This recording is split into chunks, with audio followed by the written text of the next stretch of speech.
C'est QFD, c'est maintenant, c'est tout de suite, c'est sur Quizy et c'est Jean-François Colombet qui s'y colle.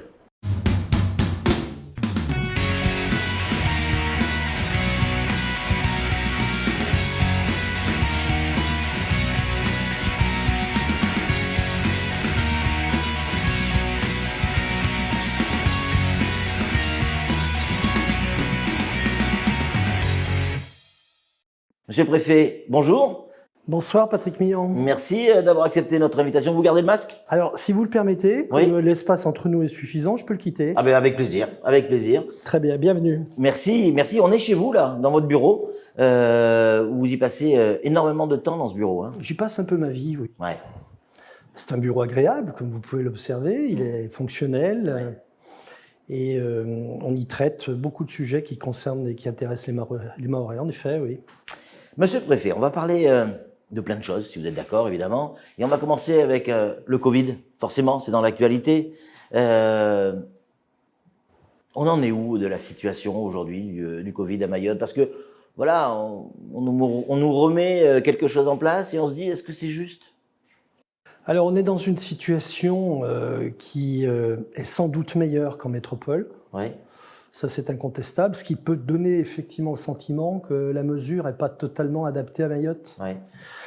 En vérité, je veux vous dire, je pense que c'est une bonne chose que l'état d'urgence sanitaire s'applique à Mayotte aujourd'hui, en même temps qu'en métropole. Pourquoi?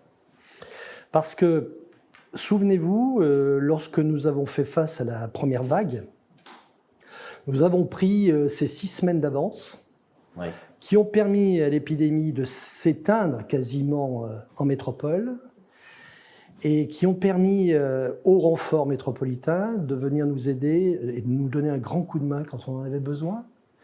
Et donc je pense qu'on est un petit peu dans la même logique. Nous avons une situation qui n'est pas alarmante, mais c'est quand même une situation qui évolue tous les jours et on ne sait pas jusqu'où elle va évoluer. Et si jamais elle évolue très défavorablement. Oui, si jamais, mais et si elle évolue pas, on est plutôt sur une pente descendante, là, en ce moment. On ne dit pas que tout va bien, mais... On n'est pas sur une pente descendante, je dirais pas comme ça. On est dans une situation qui est contrôlée, qui est maîtrisée, oui. mais quand même avec des cas qui sont de plus en plus nombreux. Donc il faut faire jouer à fond le principe de précaution. Je crois qu'on a bien franchi la première épidémie. Les Mahorais ont répondu présent, ils ont été absolument remarquables, concentrés, mobilisés. Ils ont c'est sûr que dans la rue, on voit tout le monde avec les masques. Oui, hein. et oui. Clairement. Et oui, mais vous savez, c'est pas étranger à notre sort plutôt favorable de la première vague. Donc soyons prudents. Ça ne pénalise pas l'économie mahoraise. On va en parler dans un instant. Ça nous emmène quelques contraintes, c'est vrai, supplémentaires, notamment pour ceux qui ont des affaires de restaurants, d'hôtels, de bars. C'est sans doute eux les plus impactés, mais il faut le faire sérieusement. Le Covid, qui dit Covid dit test. Là aussi, on entend plein de choses. Il n'y aurait pas assez de tests à Mayotte, pas assez d'outils, de matériel pour pouvoir faire ces tests. Et pourtant, on a une information contraire. On nous dit on en a commandé plus de 20 000. Il faut distinguer les tests PCR, les fameux tests PCR, des tests antigéniques. Sur les tests PCR, on a des spécificités à Mayotte qui font que, effectivement, régulièrement, le laboratoire privé, notamment, est confronté à des difficultés d'approvisionnement. Ça, c'est très, très difficile à contourner. Sur les tests antigéniques, ils ont été commandés, ils arriveront, on en aura en nombre suffisant. Et j'espère que, les choses étant ce qu'elles sont, nous pourrons les utiliser massivement, notamment pour établir les liaisons avec Madagascar, avec les Comores, puisqu'il y a des gens qui ont besoin de faire des affaires à Mada ou aux Comores. Il y a des gens qui ont besoin de venir à Mayotte. Et ça sera vraiment l'élément qui va fluidifier. Alors comment ça va fonctionner avec ces tests antigéniques? Je suis pas un spécialiste du test antigénique. Ce que je sais, c'est qu'au lieu d'attendre 3 jours, vous attendez 30 minutes, quoi. Et quand vous avez des gens qui vont prendre un avion et qui font un test 1h30 avant le départ, ils savent 30 minutes après s'ils peuvent partir ou s'il faut qu'ils retournent chez eux. Donc vous voyez tout de suite que c'est quelque chose qui va améliorer la situation très sensiblement. Il y aura des tests à Mayotte Et, prenons l'exemple des Comores, et au départ des Comores? Moi, je suis assez favorable, si les Comores ont des difficultés pour organiser des tests, pour les passagers aériens notamment, que ces tests, on puisse les mettre à leur disposition, par exemple, si c'est possible. Donc l'autorité sanitaire verra ce qu'elle peut éventuellement mettre en place. Je serais plutôt favorable à ce soutien à l'égard de Madagascar, à l'égard de l'Union des Comores, pour qu'ils puissent mettre à la disposition des passagers les tests en question avant qu'ils arrivent à Mayotte. Ce que je n'accepterai pas, moi, c'est que des gens arrivent à Mayotte, des passagers arrivent à Mayotte sans avoir fait le test au préalable. Oui. Ça, ce n'est pas possible, parce que si le passager arrive, qu'on le teste ici et qu'il est positif, comment fait-on? Non, trop compliqué. Il faut qu'il fasse le test au départ de Mada et au départ des Comores. Et s'il est positif, il ne rentre pas? S'il est positif, naturellement, il rentre pas. Il reste à Mada. Bien sûr. Et dans le sens inverse, c'est valable aussi. Exactement. C'est ça la réciprocité. Et puis, j'aimerais qu'on revienne sur l'état d'urgence. L'état d'urgence qui est donc prononcé pour toute la France, on vient d'en parler à l'instant, donc Mayotte également. Qu'est-ce que ça va changer au quotidien pour nous? On revient à ce qu'on a connu à un moment donné? Vous savez, on est dans cette crise sanitaire depuis désormais 8 mois. C'est très long.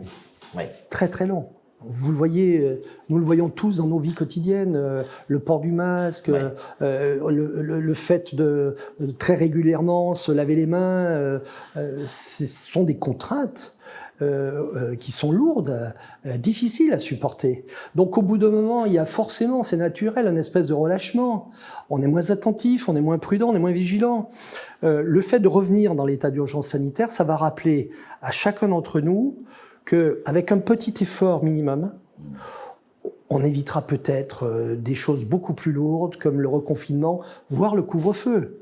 Regardez nos compatriotes à Paris ou dans les grandes agglomérations, le couvre-feu, je pense notamment aux restaurateurs, aux bars, etc., c'est terrible. Parce qu'à 21h, il n'y a plus rien, c'est terminé. Là, on est sur une situation qui est contrôlée. Il faut faire cet effort, c'est-à-dire que le restaurateur, il ne pourra plus accepter des tables à 10 personnes. Il devra limiter cette table à 6 personnes. Ça, c'est une contrainte. Mais c'est une contrainte qui peut se révéler supportable et préférable à ce qui pourrait venir après. Donc, il faut faire cet effort. La relance économique. Alors, j'allais dire, on est mal barré, monsieur le préfet. On était en train de repartir. L'État a mis ce qu'il fallait, le conseil départemental, tout le monde joue le jeu. Les entreprises ont envie d'y retourner au charbon. Et puis, l'état d'urgence qui revient, on se dit, qu'est-ce qu'on fait? Alors, souvenez-vous, on a gardé l'état d'urgence sanitaire très tardivement. Et l'économie a repris bien avant. Souvenez-vous, je tenais le discours, on peut travailler, on peut aller dans son entreprise ou télétravailler, c'est essentiel. Et donc, le tissu économique, il s'est remis en route, quand vous regardez les premiers chiffres, à partir de fin avril, début mai. Bien avant la fin de l'état d'urgence sanitaire. Là, on revient dans l'état d'urgence sanitaire, qui aura d'ailleurs des conséquences favorables pour quelques entreprises qui ont encore besoin de soutien. Mais surtout, on peut travailler pendant l'état d'urgence sanitaire. C'est d'ailleurs un petit peu fait pour ça, pour tout vous dire. On fait attention à ce que le virus ne circule pas dans des circonstances plus familiales, plus amicales, où les gens se regroupent, pour davantage, effectivement, être serein pour l'activité économique. Et pour Mayotte, vous avez raison, c'est très important. Moi, j'ai confiance dans la résilience, dans la capacité de rebond des entreprises mahoraises. Elles savent, elles ont l'habitude d'être confrontées à la crise. Elles sont presque championnes du monde, quand on regarde les cycles des dernières années. Elles sont résilientes, elles sont agiles, elles s'adaptent. Et je suis confiant sur le rebond. Alors, parmi les entreprises qui commencent à avoir des difficultés, il y a nos compagnies aériennes. À partir de quand les vols vont pouvoir redémarrer normalement? Je pense aux Comores, je pense à Madagascar. Et à la compagnie, on pense évidemment à EWA. Il va falloir qu'ils volent, ces avions. Il faut qu'ils volent, c'est vital pour EVA. Ça, c'est absolument certain. Il faut qu'EWA fasse voler ces avions. C'est pour ça la question du test antigénique est très importante. Il faut que la haute autorité sanitaire nous dise oui, c'est bon pour les voyageurs. Pour l'instant, c'est pas tout à fait le cas. Donc, il y a peut-être des choses qui vont évoluer, si j'ai bien compris ce que nous dit le président de la République. Et dès lors qu'on aura réglé ce sujet de tests antigéniques, dès lors que dans une relation bilatérale, on pourra mettre à disposition des voyageurs qui sont à Madagascar les tests en question, je pense qu'on pourra régulariser la situation et faire en sorte que les compagnies aériennes puissent reprendre leur activité. On sera à quelle période on va pouvoir C'est retrouver? difficile, ça dépend pas de nous. Avant la fin de l'année? Ah oui, j'espère. Oui. Oui, c'est vital. Il faut que ce soit avant la fin de l'année, bien sûr. Est-ce que ça sera dans 15 jours, plus tard? Tout est lié à la question des tests. Donc plus tôt nous aurons déverrouillé cette question des tests, et plus vite nous reprendrons une... Vous avez commandé 22 000 tests, je crois, c'est ça? Oui, c'est ça. Et ces 22 000 tests vont se répartir entre les besoins de Mayotte, de Madagascar, des Comores? On verra, tout ça peut être discuté avec nos postes diplomatiques à Madagascar et aux Comores. On n'est pas à ce niveau de finition, si vous voulez. Ce qu'il faut, c'est qu'on soit d'accord sur le principe, que ces tests soient admis par la Haute Autorité de Santé, et qu'ensuite on en mette une quantité suffisante à disposition de chacun pour que les vols aller-retour puissent avoir lieu. C'est très très important sur la liaison Madagascar, parce que EWA, c'est une compagnie française. Donc moi je suis attentif aussi, et peut-être plus qu'ailleurs, au sort des entreprises françaises et des entreprises mahoraises en particulier. Parlons encore économie. Le projet gazier. Ça, à chaque fois qu'on vous a devant une caméra, on vous pose la question, mais c'est vital pour Mayotte. C'est peut-être une bouffée d'oxygène énorme qui pourrait arriver. Est-ce que vous avez des nouvelles concernant l'appel d'offres? Alors, souvenez-vous, il y a pratiquement un an, on a orienté avec la DIM le forum économique plus spécifiquement sur le gaz du Mozambique. Souvenez-vous, reprenez vos coupures de presse. Le lendemain, on mettait en place la task force avec des groupes de travail dirigés par des chefs d'entreprise pour regarder ce que pourrait être l'offre mahoraise pour séduire les industriels qui vont investir énormément d'argent sur le canal du Mozambique. Nous avons pris un cabinet privé à Paris, le cabinet Cayambé, qui sait parler le langage gazier, le langage pétrolier. Il nous a accompagnés, il a formalisé l'offre mahoraise. Cette offre mahoraise, nous l'avons distribuée de partout. Nous avons pris les contacts avec Total, au plus haut niveau. Aujourd'hui, il y a de cela 3 semaines, le président directeur général de Total a envoyé en mission ici à Mayotte un de ses vice-présidents avec un staff complet. Nous avons vu évidemment cette mission, je les ai vus à 2 reprises, moi, à la Case Rocher. Ils sont arrivés pour voir, ils sont repartis, je dirais, après avoir découvert ce qu'était Mayotte. Oui, parce que les échos qu'on a eus, c'est quand ils sont arrivés, ils arrivaient avec des préjugés quand même. Oui, ils arrivaient avec des préjugés. Il a fallu se battre, vous savez, pour imposer l'idée que la base arrière maritime du projet gazier puisse se localiser à Mayotte. Là, ils sont repartis avec, en disant « Ok, on y va ». Ils sont repartis avec, je le crois, la conviction que Mayotte pouvait servir les intérêts de Total dans cette affaire. Et la semaine suivante, après la visite de Total, nous avons eu la visite de Technip. Oui. Technip, c'est très, très important parce que celui qui donne l'ordre, c'est Total, mais celui qui fait, qui exécute, qui réalise... Et qui va sous-traiter un certain nombre de marchés. Et voilà, celui c'est Technip. Et donc, il est très important que Technip, qui est un groupe mondial, qui est connu sur ces sujets, que Technip trouve un intérêt à venir à Mayotte. Là, on était un peu dans la même logique. Ils sont arrivés en disant, bon, on vient à Mayotte, Total nous a demandé de venir voir, bon, on est là, qu'est-ce qu'il faut voir, qu'est-ce qu'on a à voir. Nous, on leur a expliqué. Je les ai reçus 2 fois aussi, Technip. Et je pense qu'ils sont repartis, là aussi, dans un état d'esprit bien différent qu'en arrivant. Et puis, il va falloir avoir une date à un moment donné, il va falloir qu'ils fassent des choix. La date, on la connaît. Ah oui, c'est quand? Oui, bien sûr.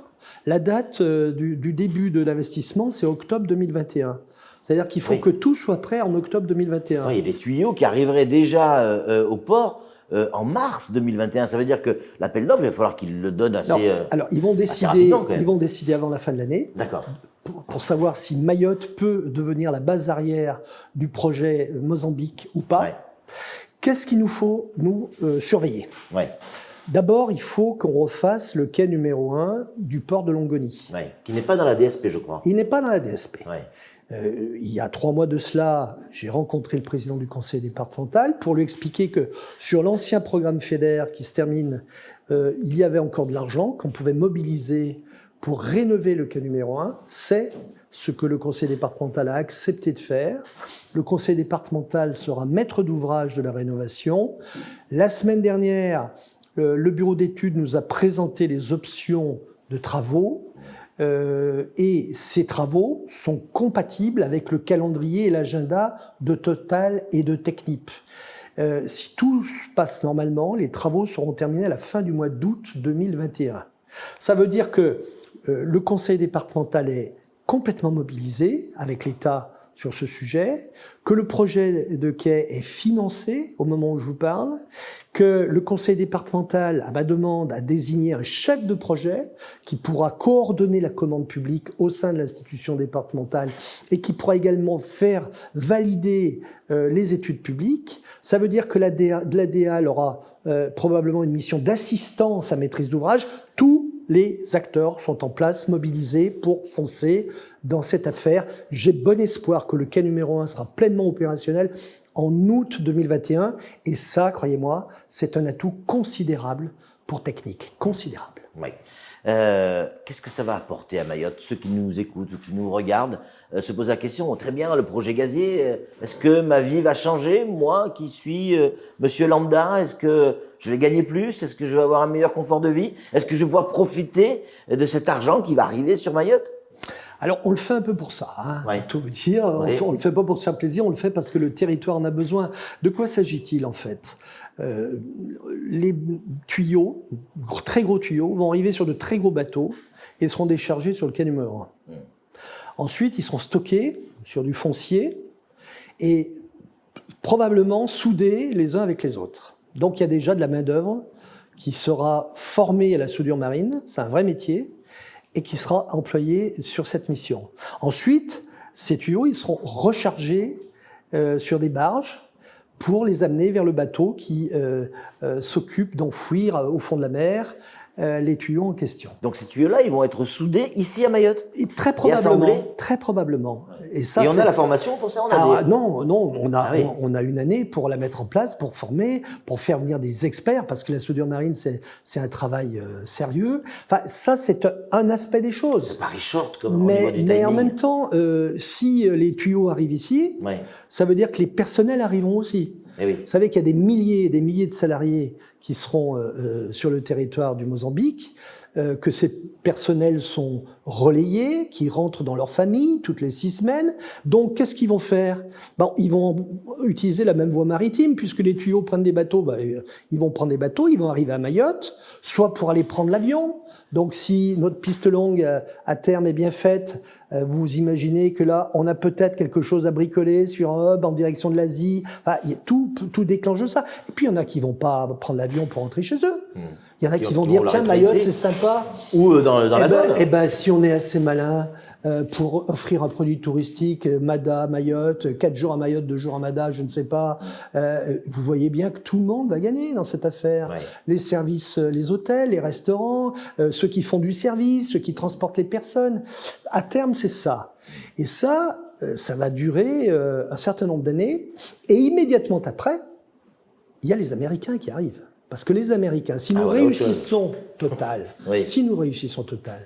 quand eux vont être dans la même situation, c'est-à-dire quand ils vont chercher une base d'arrière maritime, ils auront le choix pour sécuriser. Ils auront le choix entre les ports qui sont autour de nous, qui sont soit saturés, soit pas sûrs du tout, pas sûrs pour des raisons que vous connaissez, terroristes notamment. Alors qu'ici, il y a un truc extraordinaire qui flotte sur Mayotte, c'est le drapeau français. Et ça, c'est un atout. Et donc, il faut se projeter pour imaginer ce que le gaz du Mozambique peut apporter à Mayotte, aux jeunes Mahorais et à tous ceux qui entreprennent sur cette île. Moi, j'y crois. On a chiffré, monsieur le préfet, on a une idée de l'argent que ça va représenter par an dépensé sur Mayotte? Ce qui est connu, c'est l'investissement dans le canal. Ça, on sait que c'est 150 milliards de dollars sur 30 ans d'investissement. Ça veut, mais par contre, le volume qui va être laissé, si je puis dire, entre guillemets, au bénéfice de Mayotte, je ne le connais pas. Mais ça va faire travailler les installations portuaires, ça va faire travailler le port, ça va faire travailler toutes les entreprises de services. Vous savez que le groupe Accor, je vais poser la première pierre de l'hôtel à Pamandzi, du groupe Accor, qui fait pour la première fois un hôtel à Mayotte. C'est pas totalement par hasard. Vous savez, ce sont des groupes mondiaux. Quand ils décident d'investissement aussi conséquent que celui-ci, ils ne le font pas par hasard. Et là, ils nous donnent un signal très très fort. Ça part. C'est parti. Dans un instant, on va parler de démolition d'habitation. Dans un instant, on va parler de l'eau. On va parler de l'Europe également. Mais d'abord, nous aussi, il faut qu'on mange, monsieur le préfet. C'est la pub sur Quasi.